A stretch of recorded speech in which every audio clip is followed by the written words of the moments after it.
hatufanyi kama fashion wewe wimbo wako kupatikana kwenye digital platform zote. Tunafanya kwa mikakati ya kibiashara kabisa, kwa sababu wimbo wako unapopatikana kwenye platform nyingi ni kama bidhaa inakuwa inapatikana kwenye maduka mengi, maana yake tegemea kupata mauzo makubwa. Ndio maana tunasisitiza wewe kama artist usiruhusu wimbo wako kupatikana kwenye digital platform moja tu ambayo ni YouTube, ambao watu wengi wamezoea. Hakikisha wimbo wako unapatikana kwenye digital platform zote. Ukifanya hivyo utapata mapato kutoka sehemu tofauti tofauti, TikTok huko, Instagram, kote huko wanalipa vizuri, Facebook wanalipa.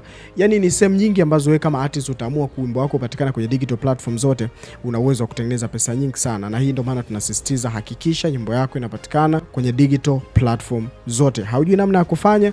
Billionaire Masera Agency tuko hapa, tutakufungulia account, tutakupa maelekezo namna ya kuitumia account. Yani wewe kama artist ndio utakuwa na manage dashboard yako, unaweza ukasoma mauzo, ukaangalia performance ya wimbo, ukajua ni nini ufanye kwenye platform gani ili uweze kupush zaidi kupata matokeo makubwa. Au sio? Tumeweka namba yetu ya simu, unaweza ukatucheck ili uweze kupata huduma hiyo na huduma zingine nyingi kuhusiana na biashara ya muziki. Wananiita Mr. Teacher. Sisi tunasema you shine, you strategize. Usisahau kutufollow Billionaire Masera Agency.